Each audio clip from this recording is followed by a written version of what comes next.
our principal, teachers, parents, my fellow schoolmates. Ladies and gentlemen, greetings. Today, please let me share with you a story entitled, I Wish. I wish, said little Primus, I was someone else. The night was dark and only the moon was shining through the window. Next to the bed sat a cuddly little rabbit with long ears and striped pajamas. Little Primus couldn't fall asleep, and he was scared, all alone in the big room. I wish I was strong like a lion, whispered little Primus, so that only little rabbit could hear him. So I wouldn't have to be afraid of anyone or anything in the world. When Primus woke up the next day, Rabbit was still sitting next to the bed. But something felt different. Primus got out of bed and went to lift his room. As soon as he touched the door, it burst wide open. And when he picked up his backpack filled with heavy books, it felt like there was only a light feather on his shoulder. Primus couldn't believe it. His wish had come true. He ran to school so that he could show all his friends. But as he went to get his books from behind, he pushed his chair over and it split into 100 little pieces. The other children laughed. Look at clumsy little Primus. Primus went home feeling sad. He regretted his wish. That night, he looked at the moon shining through the window. I wish I could fly like a bird, Primus said to Rabbit, so I could fly to the moon and no one will make fun of me. The next day, Primus at first didn't see anything extraordinary. I wish I had a table full of ice cream, Primus thought, and whoosh, a table bursting with ice cream was standing in the middle of the room. Mango, pineapple, chocolate, all the flavors Primus loved. He could not stop himself and kept eating until he felt so full that he could barely move. Groaning and sweating, he walked to school. This time, he promised himself, I am only going to wish for things I really need. So when the teacher told the class to take a test, he closed his eyes and the answers magically appeared on the paper. But after a few minutes, Primus became bored and wished he had finished the test on his own. On his way home, Primus saw an old lady with a wrinkled face slowly crossing the street. I wish I could help that woman, Primus thought to himself, but he didn't know what to wish for. So he ran up to the woman. He offered her his hand. Together, they crossed the street. And then, Primus saw the most beautiful thing ever. More beautiful than all the seas and mountains and deserts and waterfalls in the world. The old woman smiled at him. That night, Primus stayed awake for a long time thinking. And then suddenly, he smiled and said, I wish I could be myself. And this time, he could have sworn the cuddly rabbit with long ears smiled back. When Primus woke up the next morning, everything was like it had always been. The clock was still on the shelf, the new shoes were gone. He had to open the door like a normal person and go to the store if he wanted to get ice cream.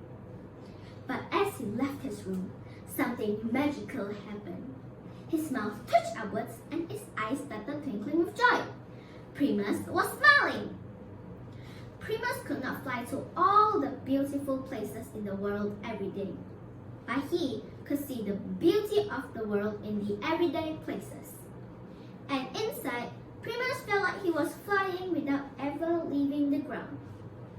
In closing, I wish for you to be the very best that you can be. Be happy, be kind, and always believe in yourself. I wish you well. Thank you.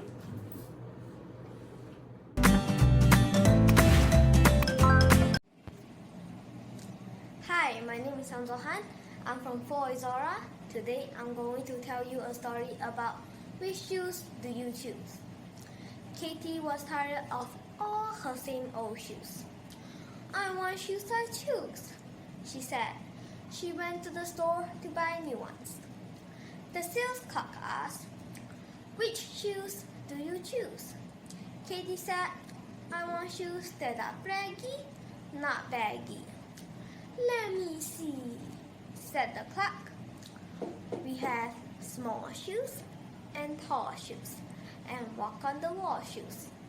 We have red shoes and hat shoes and down the hill sled shoes. We have blue shoes and blue shoes and pedal canoe shoes. Which shoes do you choose? Kitty said, I want shoes that are sneaky, not sticky. Let me see, said the clerk. We have jog shoes and lock shoes and hop like a frog shoes. We have white shoes and tight shoes and carnival ride shoes. We have trail shoes and snail shoes and wind in your sail shoes. Which shoes do you choose? Katie said, I want shoes that are spiffy, not iffy. Let me see, said the clerk. We have black shoes and snack shoes and ride on the track shoes. We have red shoes and pet shoes and super speed jet shoes. We have moon shoes and goon shoes and hot air balloon shoes. Which shoes do you choose? Katie said, I choose all these shoes.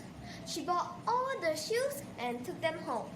Now Katie chooses all her shoes with all those shoes to choose. Thank you.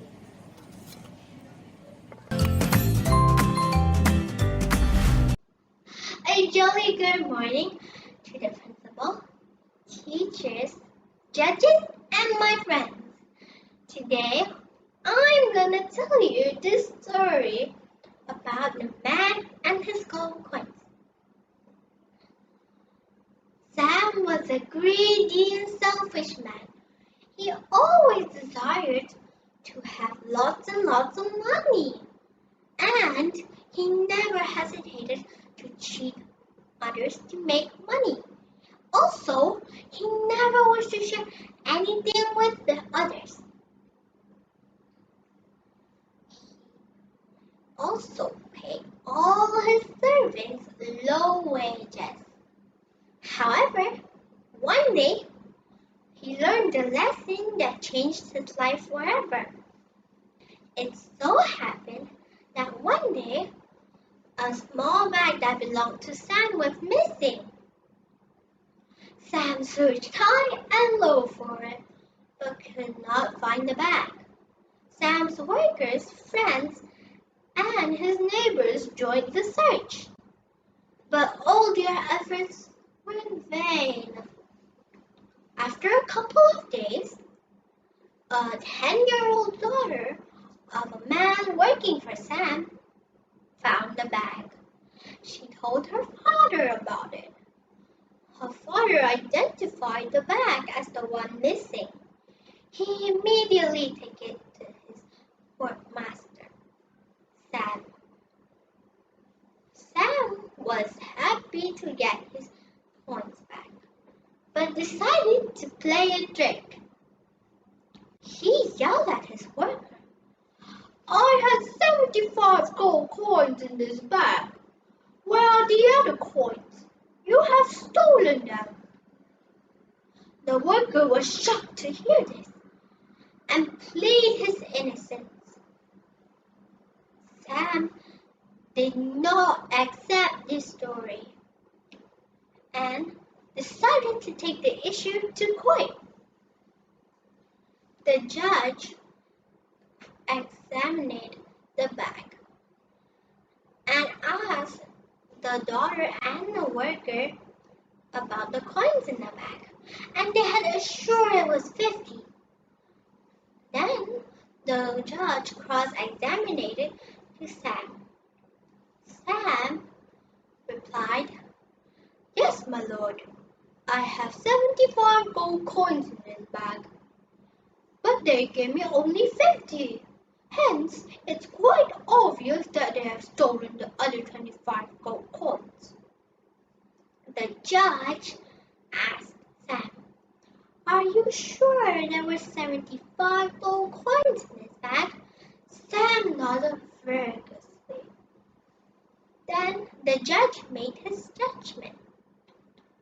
"I declare the worker and his daughter to get the 50 coins in a token for their honesty." Dear fellows, honesty will always be rewarded, but greed will be punished. Thank you. Dear judges, teachers, and my fellow friends, my name is Chloe Lee. Today, I'm going to tell a story. The title is The Treasure. Long back, an old man lived in a village along with his 4 sons.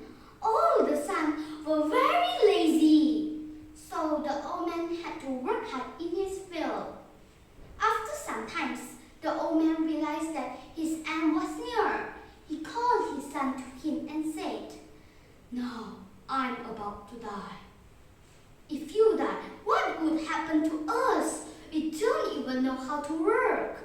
The elder son asked in worry, "I have buried a treasure for all of you. After my death, you 4 can dig it out." After some time, the old man died. The sons performed the last rite of their father. All the sons, in search for treasure, started digging in the field. Greedily, they dig the field all over very deep, but there was no treasure. The dejected sons sold something of grains to gain something for their labor. Timely rain yielded a rice crop. By selling the rice crop, they earned a big amount of money. The elder son said, "Father was rightly said that the treasure was buried in the field."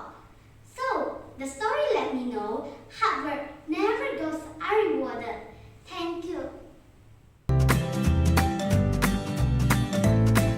Good morning to the honorable judges, teachers, and all my fellow friends. Today I would like to tell my story, The Mongoose and the Child. Once there lived a farmer named Deva. Deva and his wife lived in a village by the edge of the forest. Not long after, they were married. Deva's wife bore a child. They loved the child very much. Deva told his wife that he wanted to keep a pet animal as the child's protector and companion. Deva's wife agreed. So Deva went to the village market to scout around for a pet. Soon he found a mongoose. He brought the animal home. When Deva's wife saw the animal, she was disappointed as she did not like the idea of keeping a mongoose in the house. But since her husband already bought the animal, she decided to keep the animal. As time went on, Deva and his wife took fondly to the animal. But Deva's wife was always cautious. She never left her son alone with the mongoose for fear of his safety. She did not trust the mongoose and feared that the mongoose would one day hurt her son. One day, a heavy storm blew the thatched roof off their barn. Vroom, vroom. The dry grains began to get soaked. Deva ran to their barn to salvage the granny sacks of grain. He called out his wife for help. "Help! Help!" Deva's wife had no choice but to help her husband. She left her sleeping child alone with the mongoose. While Deva and his wife were at the barn, a cobra entered their house. Seeing that child would be in danger, the mongoose attacked the cobra. After a bloody and vicious fight, the mongoose killed the cobra. On hearing footsteps of his master and mistress, the mongoose went to the door. Deva's wife trembled when she saw the blood-stained fur of her pet. She immediately concluded that the mongoose had attacked her beloved child. No! She threw a heavy box loaded with grain onto the mongoose, killing the animal immediately. Then she ran into the room, expecting to see her child's body lifeless. Instead, she saw her child's body tucked under his blanket, sound asleep. Next to a sleeping child was the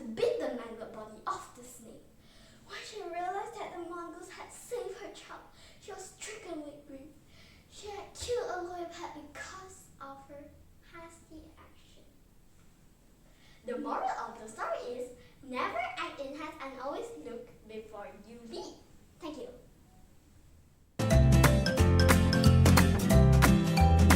Hello teachers, I'm Sojing Shen from 4C. Today I'm going to tell the story is The Lion and the Mouse.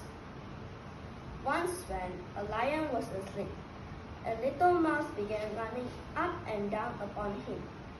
This soon waked the lion, who placed his huge paw upon him and opened his big jaws to swallow him. "Pardon, oh king!" cried the little mouse. "Forgive me this time. I shall never repeat it, and I shall never forget your kindness. And who knows, but I may be able to do you a good turn one of these days?" The lion was so tickled at the idea of the mouse being able to help him. He left up his paw and let him go. Sometimes later, a few hunters catch the lion and tie him to a tree, while they went in search of a wagon to carry him on. Just then the little mouse happened to pass by, and seeing the sad plight in which the lion was, ran up to him and soon knocked away the ropes that bound the king of the beasts. "Was I not right?" said the little mouse, very happy to help the lion. Thank you.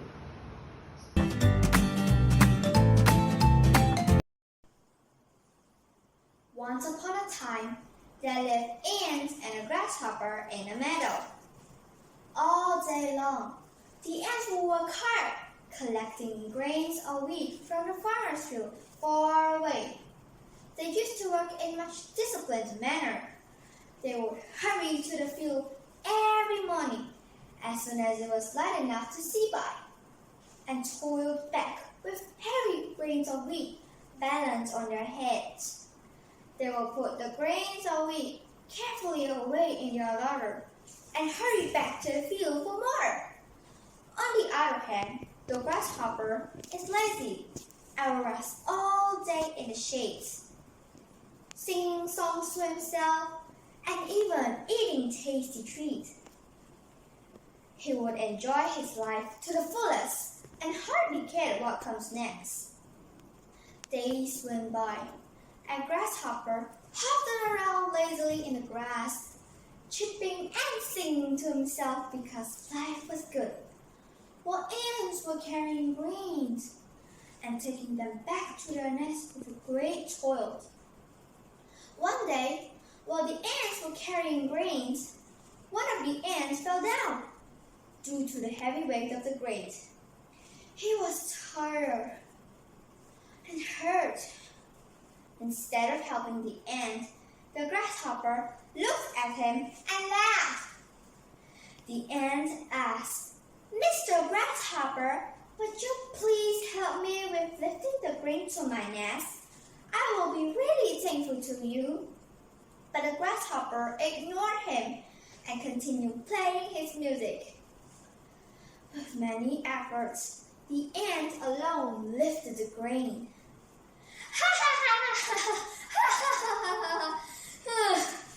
"Why you work so hard, dear ant?" said the grasshopper. "Come, rest a while and listen to my songs. Summer is here and the days are long and bright. Why waste the sunshine in labor and toil?" "I am helping to lay out food for the winter," said the ant. "I recommend you do the same." "Why bother about winter?" said the grasshopper. "We have plenty of food and time to prepare for the winter." But the ant knew what he was doing and went on his way and continued his toil. The grasshopper hopped away across the meadow, singing and dancing merrily. This continued for the rest of the days to come. Instead of working and prepare for the winter, the grasshopper preferred to sing and play at his leisure. He did not realize that the wonderful summer days would not last forever, and soon cold and rainy days would be near. Soon, the season faded from from summer to winter. The sun was hardly seen, and the days were short and gray. The nights long and dark. It became freezing cold, and snow began to fall. The grasshopper shivered through the cold breeze. He tried to cover himself with the dry leaves around, but a strong wind even blew those away. He felt hungry, but couldn't find anything to eat. He was sure if he don't eat, he would soon die. He felt weak, and Grasshopper soon realized that the ant was right, and he should have been prepared.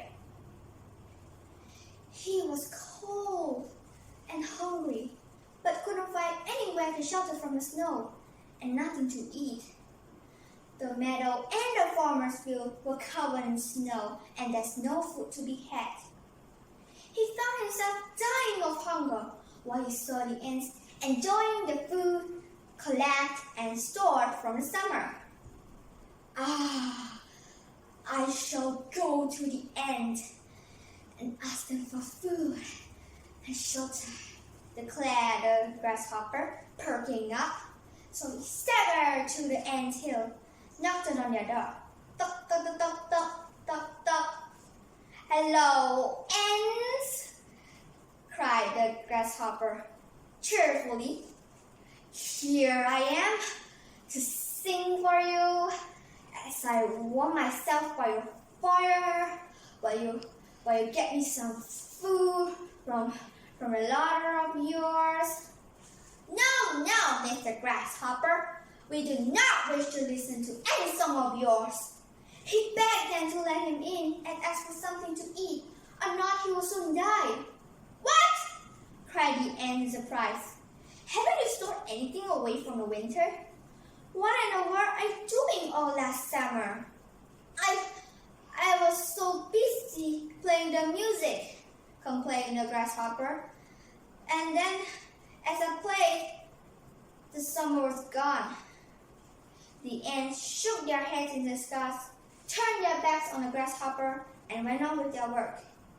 The ant who once asked the grasshopper for help looked at him and said, all summer long, I worked hard while you make fun of me and sing and dance.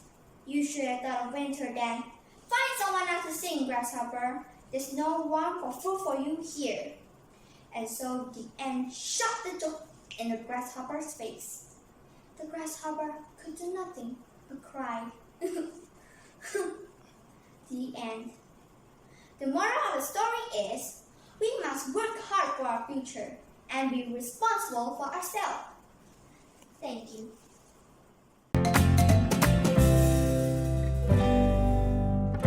Good morning, everybody. My name is Ningya Yi. Today, I will tell you a story called The Hidden One.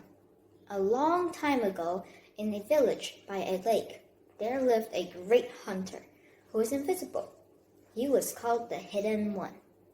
Any young woman who could see him will become his bride. So many hopeful young women will visit his wigwam. Each was tested by the hunter's sister, who was called the Patient One, but none succeeded. In the same village lived two sisters who had lost their mother. The younger sister, Sarah, who has a great heart, good heart. But the older one, Emily, was jealous and cruel. While their father was out, Emily would burn her sister's arms and face with sticks from the fire. Don't you dare tell our father about this, or next time will be worse. When the father came home, he would ask in dismay, why is she burnt again? Emily would answer, the stupid, clumsy thing, she was playing with the fire. The father would ask Sarah, is this true? But she could not say anything. After a while, Sarah had so many scars, she was called the little Scarface. One day, Emily put on her finest clothes and told little Scarface, "I'm going to marry the hidden one." Of course, that's something you never dream of. Little Scarface bowed her head. When Emily reached the wigwam, she was greeted by the patient one. "My brother will return soon from the hunt. Come help me prepare the evening meal." The two of them worked a while. Then the patient one led Emily to the shore of a lake. "My brother comes," the patient one said, pointing along the shore. "Do you see him?" The young woman saw no one, but she had decided to pretend. "Of course, there he is now." The eyes of the patient one narrowed. "And what is his shoulder strap?" "A strap of rawhide," said Emily, thinking it a safe guess. The patient one frowned. "All right, let's return." Suddenly, a deep voice said, "Greetings, my sister." Emily jumped in surprise. She stared at the entrance but saw no one. As she watched with wide eyes, a pair of flat leather shoes appeared in midair and dropped to the floor. A moment later, bits of food was rising from a tray and vanishing into an invisible mouth. Emily turned to the patient one. "What will our wedding take place?" The patient one turned to her angrily. "What wedding? Did you think my brother would marry a liar and a fool?" Emily ran crying from the wigwam. All the next morning, she stayed in bed, weeping and sobbing. Upon seeing that little Scarface thought it was her, turned to visit the hidden one. She went to her father's chest and took out an old pair of flat leather shoes, and she put them on her own small feet. Then she started back through the village.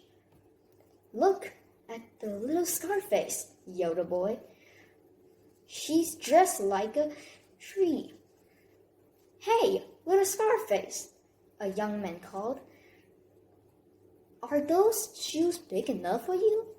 Ignoring their taunts and laughter, little Scarface walked until she reached the wigwam.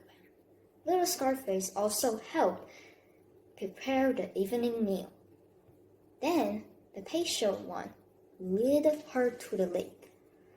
"My brother comes," the patient one told her. "Do you see him?"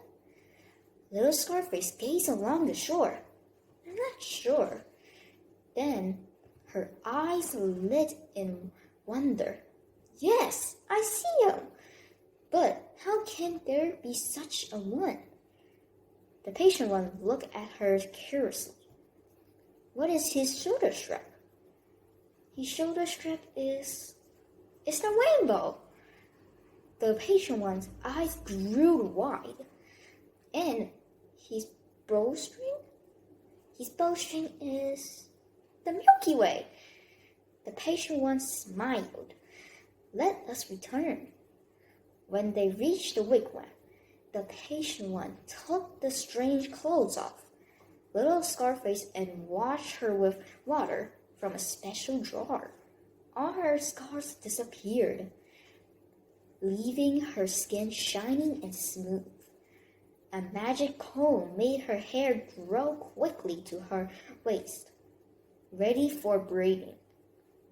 Then the patient one opened a chest and took out a beautiful wedding outfit.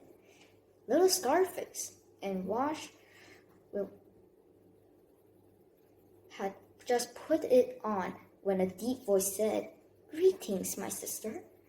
Little Scarface turned to entrance and stared at the magnificent young hunter. As their eyes met, she saw the surprise in his greetings. My brother, you are discovered. The hidden one walked over to little Scarface and took her hands. In his 4 years, I have waited to find a woman of pure heart and brave spirit. Only such a one could see me, and now you shall be my bride. Dear friends, her courage and her heart of good gold won her a happy life. Thank you.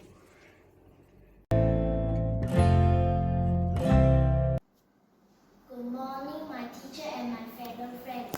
My name is Shi Taoyan. Today I will tell the story about Hansel and Gretel. Hansel and Gretel lived with their father and stepmother in a little house near the wood. Their father was a woodcutter and he was very poor. They were all very hungry. One day, Hansel and Gretel's father said, "We have no money left. There is no more food for us to eat." Then Hansel and Gretel cannot live here, said their stepmother. "We must leave them in the middle of the wood." "No," said their father. But their stepmother said, "We must." Hansel and Gretel were listening at the door. "I will not," said Hansel, and he went out to get some pebbles. The next day they all went into the wood. Hansel brought pebbles in the path. "Wait here," said their father. "We are going to collect wood." Hansel and Gretel waited all day. Then they followed the pebbles back home. The woodcutter was glad to see Hansel and Gretel, but their stepmother was angry. "There is not enough food for us all," she said. "We must take Hansel and Gretel deeper into the wood." "No," said their father. "We can't do that." "We must," said their stepmother. This time they must not find their way home. Hansel's stepmother locked the door so that Hansel couldn't get out. He couldn't collect pebbles. The next day they all went deep into the wood. This time Hansel brought breadcrumbs on the path. "Wait here," said their father. "We are going to collect wood." Hansel and Gretel waited all day. Then they looked for the breadcrumbs on the path, but the birds had eaten all the breadcrumbs. Hansel and Gretel went deeper into the wood. They walked for a long time. In the middle of the wood, they found a house made of sweets and cakes. In the house lived a witch. The witch planned to eat Hansel and Gretel. She locked Hansel in the cage and gave him lots of food. "Soon he will be fat enough to eat. Then I will cook him in my fire." "Where's the fire?" said Gretel. "Here," said the witch, and she opened the oven door. "I can't see the fire," said Gretel. The witch opened the oven door a little wider. "I still can't see it," said Gretel. The witch opened the oven door as wide as she could.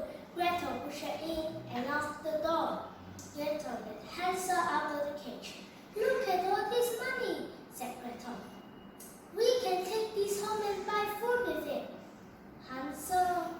After a long walk, Hansel and Gretel found their way home. Their father was glad to see them. "Your stepmother has gone," he said. So Hansel and Gretel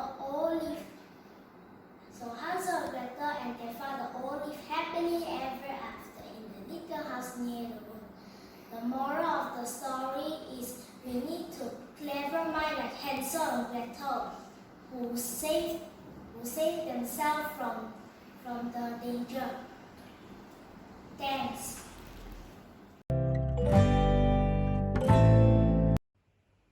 Good morning, Principal, teachers, and fellow students. My name is Young. Today I will write the proposal titled Three Little Pigs. Once upon a time, there was a mother pig remaining for three little kids. One day, the mother pig tells her kids, "Dear kids, you're grown up. You're old enough to build your own house." The next morning, the three little pigs started building their home. When on their away, he saw a man carrying some straw. So he asked the man some straw. And the first little pig built his house with a straw. The second little pig walked, and he saw a man carrying some sticks. So he asked the man some sticks. And he built his house with those sticks. The eldest pig walked and walked. He saw a man carrying some bricks. So he asked the man some bricks. Finally, the eldest pig built his house made of bricks. One day, a big mad wolf had appeared. He go to the back of the big house and knocked the door. But the first little pig replied to the wolf,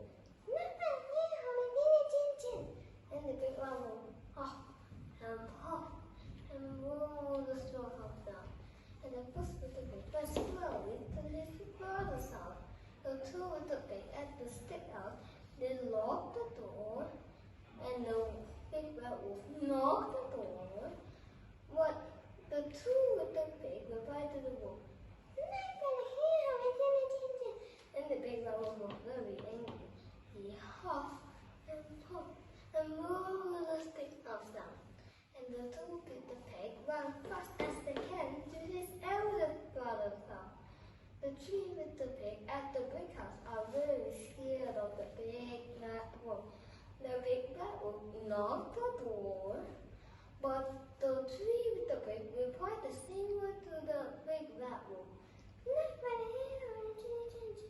Then the big bad wolf started roaring the big house down. But the brick house was so strong, he can't even roll the house down. So he started climbing to the roof and squashed himself to the chimney. When the two little pigs got the big bad wolf big, he first boiled a big pot of hot water. When the wolf was sliding through the fireplace, he poured the wet off the pot. It landed on the wolf. The big bad wolf heard badly and never come back again. And the three with the pig lived happily after ever. The end of the story. Thank you. Good morning, honorable judges, teachers, and friends. Thank you for lending me your ears. Today, I'll tell you a story entitled The Proud Rose. One beautiful spring day, a red rose blossomed in the forest. Many kinds of trees and plants grew there.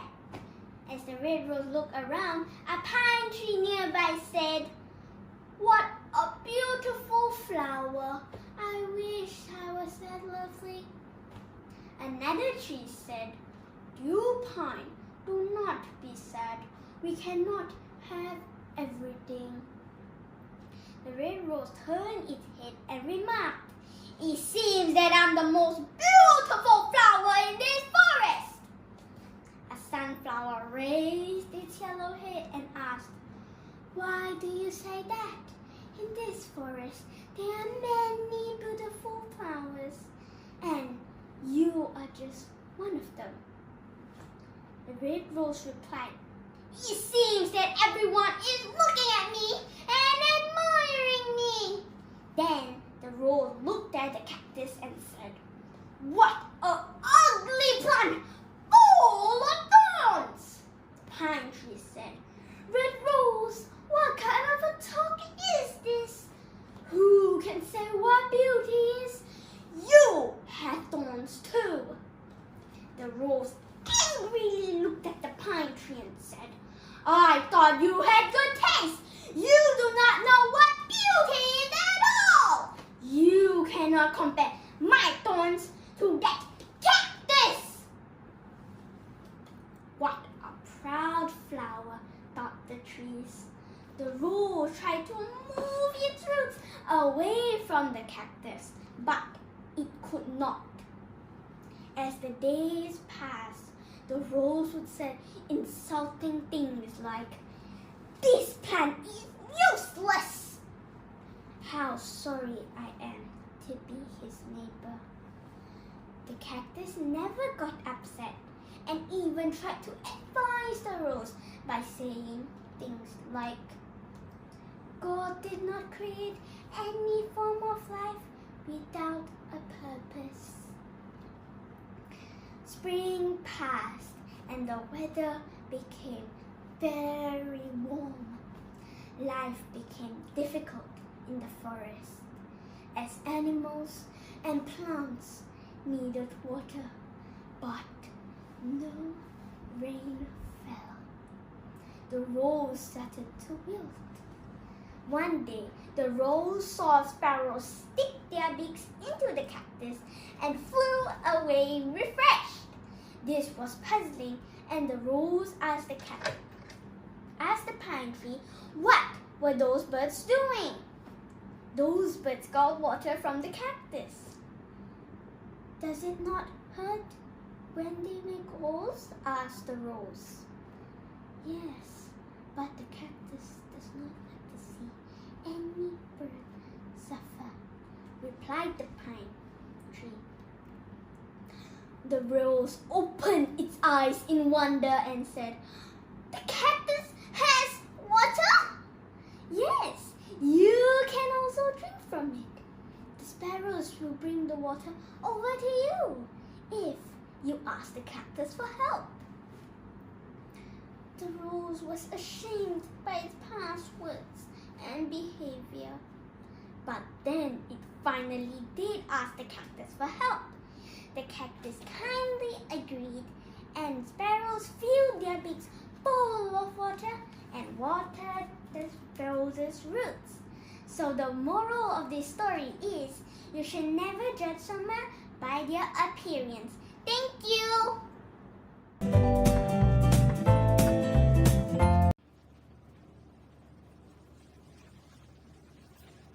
Good morning to judges, teachers, and friends.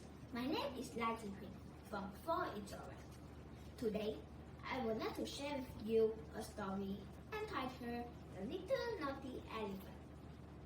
Dear friends, once upon a time, there was a little naughty elephant in the jungle named Kelabu. Kelabu loved to disturb other animals. Kelabu's parents advised him not to be naughty, but Kelabu was stubborn. He felt that he was the strongest in the world. Kelabu kicked and juggled the tortoise like a ball. Oh my God! Please don't do this, said the tortoise. Kelabu twisted the rabbit's long ears. The rabbit was in great pain. Ouch! Ouch! Screamed the rabbit. Kelabu pulled the monkey's tails and carried it upside down. Nyeh! Nyeh! Nyeh! Said the monkey and ran away. I am big. I am strong. I am big. I am strong. Kelabu said. Friends, do you know what happened after that? All other animals in the jungle were angry with Kelabu's attitude. Kelabu's father advised him again and again, but Kelabu was still arrogant. One day, Kelabu got very angry with other animals that complained to his father. He chased all the animals in the jungle. Run! Run! Kelabu is going to kill us! Shouted the rabbit to the other animals.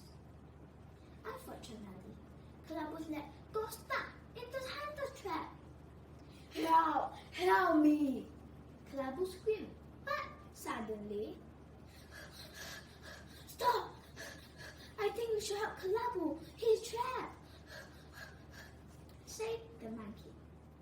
We should not help the naughty elephant, replied the rabbit. And finally, the 3 animals decided to help Kelabu. They rushed to Kelabu. The rabbit bit the rope attached to the traps. Finally, Kelabu was free. Hooray! They are very happy. The moment was really touched. Kelabu cried. Thank you so much. I have learned my lesson. I promise to be good after this. All of you are great friends, said Kelabu pathetically. Alright, we accept your apology, said the monkey. From today onwards, we are friends, said the rabbit. Well, my friends, Kelabu and the 3 animals became good friends. They laughed and promised to help each other. There are a few lessons that we learn from the story. The lesson of the story is we must be good to everybody, no matter who we are and what are our differences. It's always good to live in peace and harmony. That's all for today. Give a big smile. Thank you.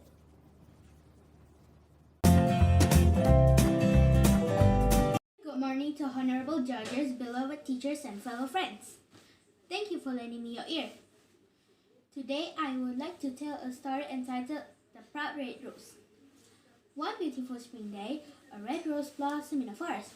As the rose looked around, a pine tree nearby said, "What a beautiful flower! I wish I was that lovely." Another tree said, "Dear pine, do not be sad.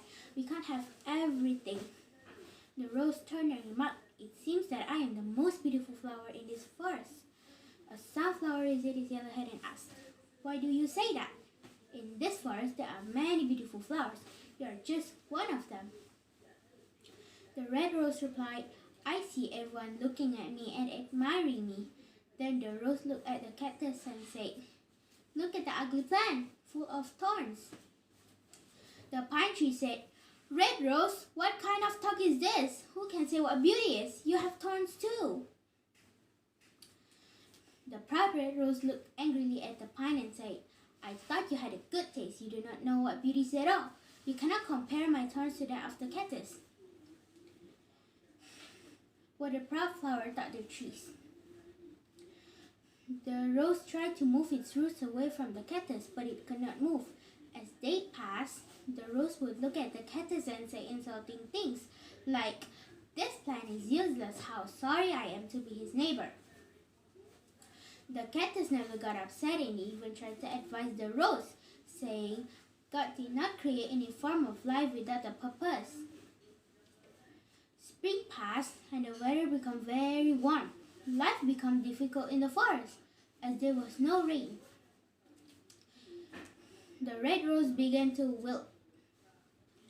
One day, the rose saw sparrows stick their beaks into the cactus and then fly away, refreshed. This was puzzling, and the rose asked the pine tree what the birds were doing.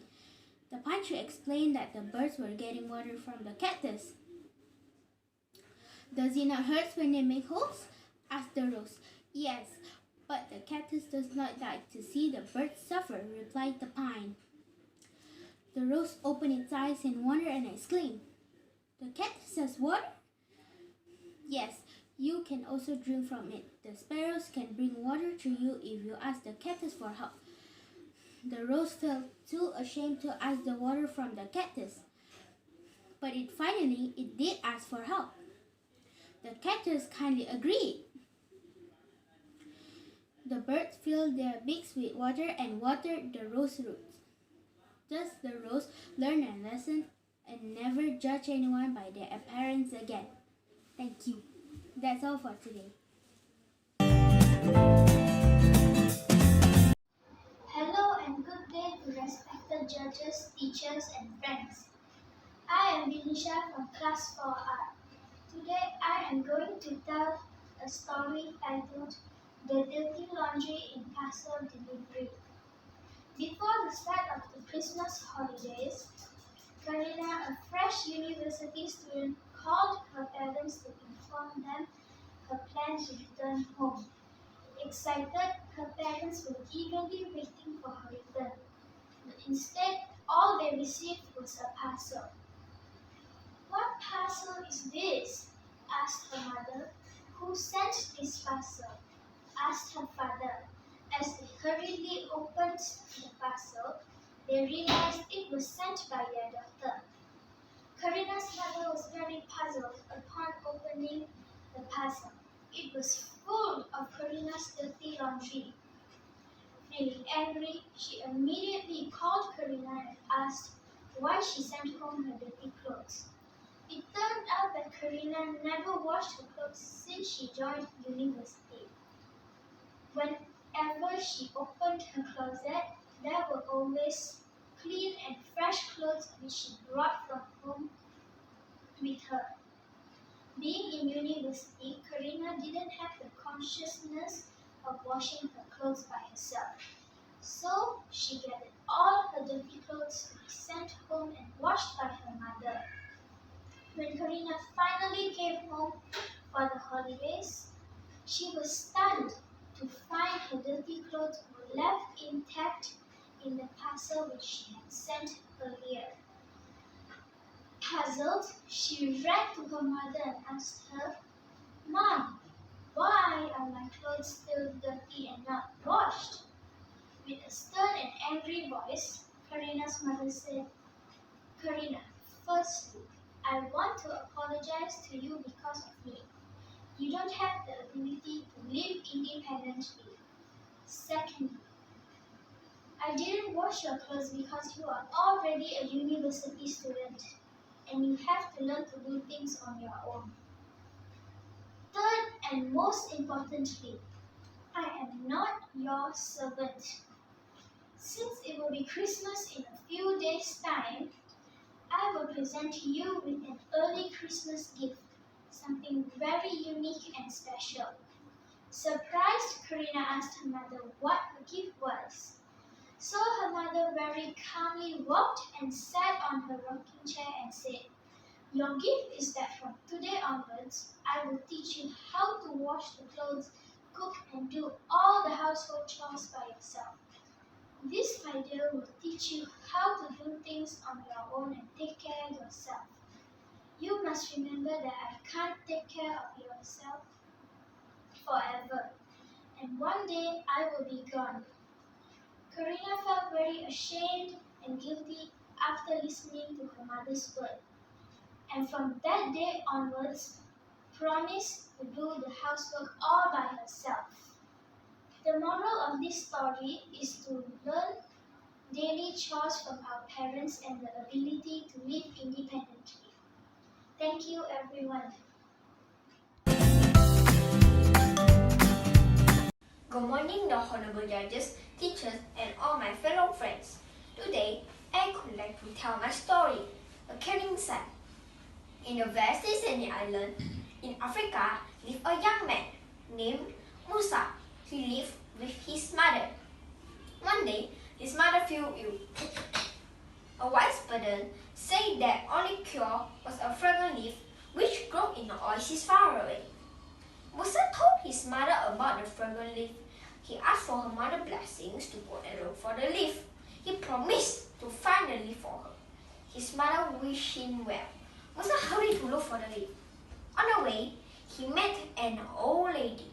The old lady said that many people came to look for the leaf, but none could find it. Musa felt sad, but he did not give up. After traveling for 2 days in hot sun, he met Shah Hakim, a wealthy merchant. Shah Hakim owned many camels and so many different things. Shah Hakim liked Musa. He offered him a job as his assistant. "I thank you, kind merchant, for the offer, but I have to be on my way. I promise to find the fragrant leaf which can cure my mother." Soon, he reached a big oasis. He met the tribal chief who ruled the oasis. The chief liked Musa. He offered him a job. "I'm deeply honored, but I have to be on my way. I promise to find a fragrant leaf to cure my mother who is ill." The chief said, "Musa, you have reached your destination. The fragrant leaf grows on a tree in my garden. Only a person who keeps his promise can take the leaf of the tree. And please take the leaf to your mother." Musa took the leaf. His mother was cured. Where there is a will, there is a way. If you're determined enough, you should find a way to achieve what you want, even if it is very difficult. Thank you. Good morning to the honorable judges, teachers, and all my friends. Today, I'm going to tell you all a story entitled The Hungry Mouse. A mouse was having a very tough time. She had no food for many days and was unable to get food for herself. All her efforts went in vain. She looked everywhere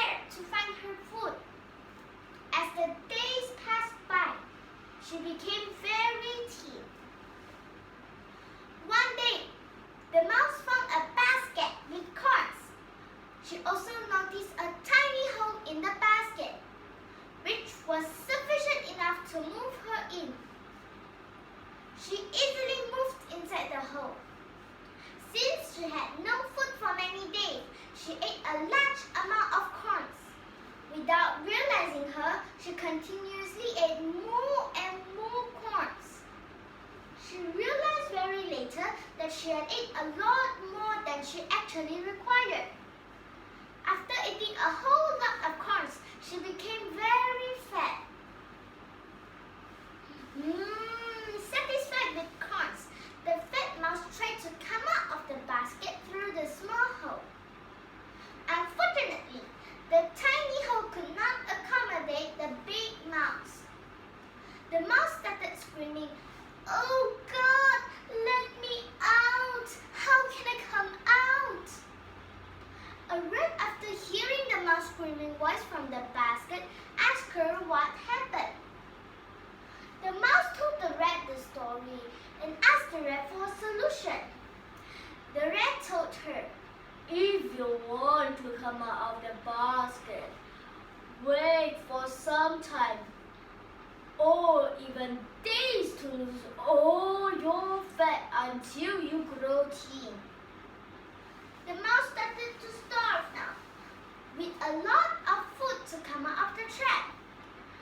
Friends, from this story, we learn that anything too much is good for nothing.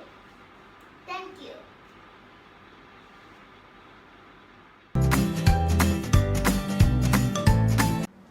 A very good morning to the honorable judges, teachers, and all my lovely friends. Thank you for lending me your ears. Today, I will be telling you a story entitled The Boy Who Cried Wolf. Once upon a time, there lived a shepherd boy who took care of the sheep in the village. He was very dedicated to his work. Every day, he used to take the herd of sheep to the top of the hill and bring them down by evening. But one day, he felt really bored. "I'm feeling so bored. All the villagers work together, but here I am, all alone, taking care of the sheep, and no one else to talk to. What should I do?" thought the shepherd boy. But suddenly, he had an idea, a wicked one. He went to the edge of the hill and started shouting, "Help! Help! There is a wolf! He is gonna eat all our sheep! Help!" Hearing the boy cry for help, all the villagers ran to the top of the hill to save the sheep. But all they could see were calm sheep grazing the grassland. "You silly boy! Where is the wolf? Why did you cry for help?" asked one of the villagers humbly. All the villagers were very angry and left the place cursing the shepherd boy. "Ha ha ha! This is so much fun!" laughed the shepherd boy. Next day, he was back to the routine of taking the sheep grazing. Yet again, he found himself completely bored. "Let's try that prank again," thought the shepherd boy. He ran to the top of the hill and started shouting, "Help! Help! There is a wolf! He's gonna eat all our sheep! Help!" Hearing the boy cry for help, all the villagers ran to the top of the hill. Once again, after being fooled by the boy. "This is not right! You will have to pay for this one day," said the old man. With no regret on his face, he went back to his sheep. One day, he was lying under a tree while he saw some sheep running here and there. After looking closely, he saw a wolf approaching the herd. Suddenly, he ran to the edge of the hill and started shouting, "Help! Help! There is a wolf! For real this time! Help! He's gonna eat all our sheep! Help!" But this time, the villagers didn't pay attention to the boy's screaming. One of the men said, "Let's leave him. This time he might be playing a prank on us." The boy kept on crying for help, but no one turned up. "Oh, I should not have played that prank on the villagers. When the wolf actually turned up, nobody believed me. What should I do now?" cried the shepherd boy. All he could do was watch his sheep getting killed one by the wolf. The shepherd boy was never trusted by anyone ever again. The moral of the story is, liars are not believed even when they speak the truth. I hope you enjoyed the story. Thank you.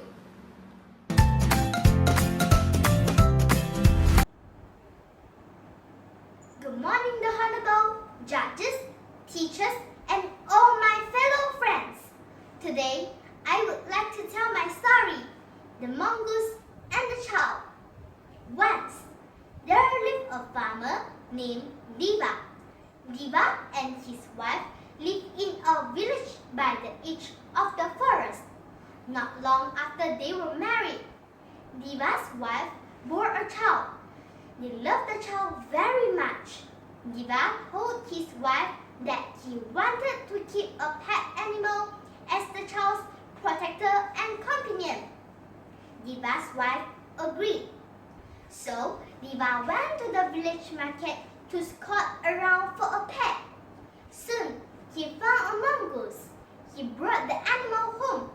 When Diva's wife saw the animal, she was disappointed, as she did not like the idea of keeping a mongoose in the house. But since her husband had already bought the animal, she decided to keep the animal. As time went on, Diva and his wife took fondly to the animal. But Diva's wife was always cautious. She never left her son alone with the mongoose for fear of his safety.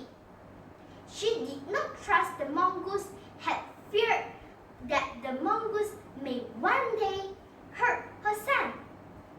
One day, a heavy storm blew the thatched roof of their barn. The dry greens began to get soaked. Diva ran to the barn to salvage the gummy sacks of grain. He called out to his wife for help. Diva's wife had no choice but to help her husband. She left her sleeping child with the mongoose. While Diva and his wife were at the barn, a cobra entered their home. Seeing that the child would be in danger, the mongoose attacked the cobra. After a bloody and vicious fight, the mongoose killed the cobra. On hearing the footsteps of his master and mistress, the mongoose went to the door. Diva's wife trembled when she saw the blood-stained fur of her pet. She immediately concluded that the mongoose had attacked her beloved child. She threw a heavy box loaded with grain onto the mongoose, killing the animal immediately. Then she ran into the room, expecting to see her child's body lifeless. Instead, she saw her child tucked under his blanket, sound asleep. Next to her sleeping child was the beaten mangled body of the snake. When she realized that the mongoose had saved her child, she was stricken with grief.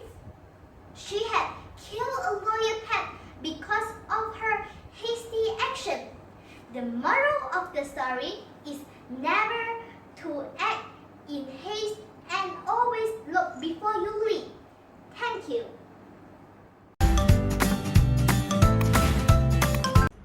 Good morning, judges, teachers, and my dear friends. Today, I'm going to tell you a story of the Three Billy Goats Gruff. By a snowy mountain lived a goat called Little Will. With him were his bigger brothers, Brother Phil and Big Bad Bill.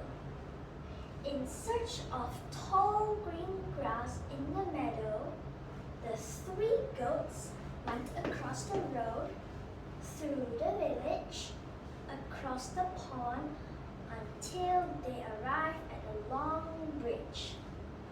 But the bridge was very long and very narrow. Only one goat could cross at a time. "I'll go first," said Little Will. "I am the smallest and the fastest. I will see if the bridge is safe." And onto the bridge he ran. Trip, trap, trip.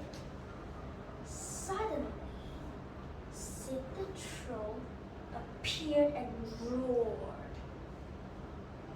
Who's that trip-trapping over my bridge? It's only me, little Will. I am only going to look for some grass to eat. Oh, no, you're not. I'm going to eat you for breakfast, lunch, and tea. Don't eat me. I'm just a little goat. Why don't you wait for my brother? He's bigger than me and much tastier. So the greedy troll decided to wait. Brother Phil then came on over, and onto the bridge he ran. Trip, trap, trip. And from below, Sid the Troll jumped out and roared. Who's that trip-trapping over my bridge? It's only me. I'm following my brother, Little Will, so I can eat the sweet grass. Oh, no, you're not. I'm going to eat you for breakfast, lunch, and tea. Don't eat me, said Brother Phil. I won't fill your insides. Wait until my big brother comes along. He's much tastier than me. Oh, all right, said the troll. Trip, trap, trip. And onto the bridge, their great big brother came along. Massive, huge, with curly horns. Big Bad Bill was oh so strong. As onto the bridge Bill ran, Sid the Troll jumped up and roared. 2 goats have already crossed this bridge today, so don't go telling me you're a bigger, tastier brother. Now stand still so I can eat you. I'm very hungry. Trip, trap, trip went Big Bad Bill.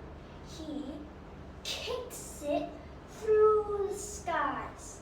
"Aye!" squealed the troll as he fell all the way down into the river. Splash! Those 3 goats set up home in the meadow on the hill. If you go there, say hello to Will, Phil, and Bill. Where is Sid? He was washed down the river and into the sea. He was never seen again. Thank you.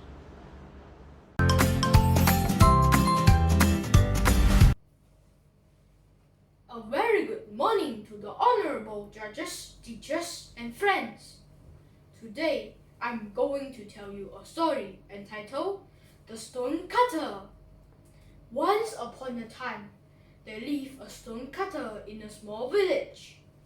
All day long, he worked hard, cutting the hard stones and making the shapes which were needed by his customers. His hands were hard and his clothes were dirty. One day, he went out to work on a big stone. It was very hard to work on, yet the sun was very hot.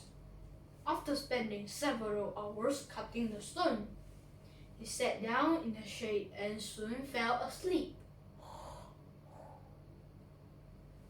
After some time, he heard a sound of somebody's coming. Waking up, he saw a long procession of people. There were many soldiers and attendants of the procession. In the middle of it, there was a king in a palanquin, being carried by strong people. How happy I would be if I were the king instead of a poor stone cutter, As he mumbled these words, a strange thing happened. The stonecutter found himself dressed in silk clothes and shining jewels. He was sitting in a comfortable palanquin. He was very happy. The procession moved on and the sun grew hot. The stonecutter, now the king, became too warm for comfort. As the afternoon was on, the sun grew hotter, and the king became more and more uncomfortable. I am powerful, it is true, but how more powerful the sun is, he thought. I would rather be the sun than the king. At once he became the sun, shining down the earth. His new power was hard to control. He burned out the fields with his rays and turned the ocean into vapor and formed great clouds which covered the land. But no matter how hard he shone, he still could not see through the cloud. It is obvious that the clouds are even stronger and more powerful than the sun. I would rather be a cloud, said the stonecutter, which is now the sun. Suddenly, he found himself turned into a huge dark cloud. He started using his new power. He poured it down on the fields and caused floods. All the trees and houses were swept away. But a boulder that he had been cutting when he was a stonecutter was unmoved and unchanged. However much he poured down on the stone, it still did not move. Why, that rock is more powerful than I am, said the stonecutter, now a cloud. Only a stonecutter could change the rock by his skill. How I wish I were a stonecutter. Immediately after he had said the words, he found himself sitting on a stone with hard and rough hands. Without hesitation, he picked up his tools and set to work on the boulder again, smiling happily. Ladies and gentlemen, the moral of the story is that we must be contented with whatever abilities we possess. We should not compare our abilities with others. Instead, we should be grateful of it and make full use of it wisely. That's all. Thank you. Hi everyone, my name is Chloe. Today I'll be reading a story. The story title is called Truth Wealth. Once upon a time, there lived a very rich and wealthy man in a big town. He led a luxurious life. He was boasted by his wealth to his friends and relatives. His son was studying in a distant city and returned home for vacation. The rich man wanted to show off to his son how rich he was, but his son wasn't fond of any luxurious lifestyle. However, the rich man wanted to make his son realize that his lifestyle was extremely rich and that poor people suffered a lot. He planned a day's visit to the entire town to show him the life of the poor people. The father and the son took a chariot and visited the entire town. They returned home after 2 days. The father was happy that his son was very quiet after seeing the poor people honoring the rich man after witnessing the sufferings of the poor due to lack of facilities. The rich man asked his son, "Dear boy, how was the trip? Have you enjoyed it?" "Yes, my dad. It was a great trip, Joe," replied the son. "So, what did you learn from the trip?" the father asked. The son was silent. "Finally, you have realized how the poor suffer and how they actually live," said the father. "No, father," replied the son. He added, "We have only 2 dogs. They have 10 dogs. We have a big pool in our garden, but they have a massive bay without any end. We have luxurious and expensive light imported from various countries, but they have countless stars lighting their nights. We have a house on a small piece of land, but they have a billion fields that go beyond the horizon. We are protected by huge and strong walls around our property, but they bond with each other and they surround themselves with their fellow beings. We have to buy food from them, but they are so rich they can cultivate their own food." The rich father was stunned and speechless on hearing his son. Finally, the son added, shown me who is rich and who is poor. Thank you for letting me understand how poor we really are. True wealth is not measured by money and property. True wealth is created by good friendships and compassionate relationships. Thank you.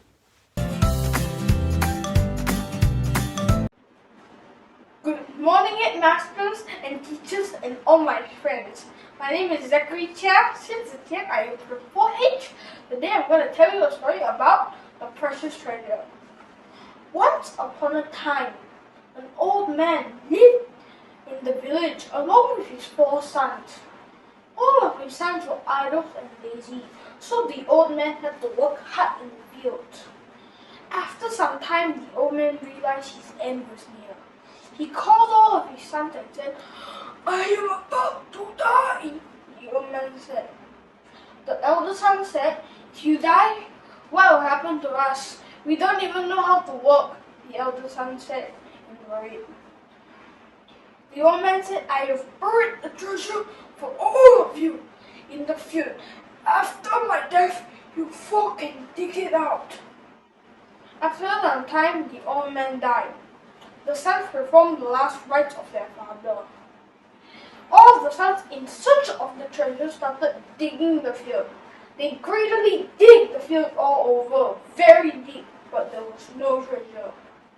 The dejected sons sowed the seeds of the grains in the field to gain something for their labor. Tiny rain yielded the rich crops grew in the field. By selling the crops, they earned big amounts of money. The elder son said, "Father had rightly buried the treasure in the field." The moral of the story is, hard work never goes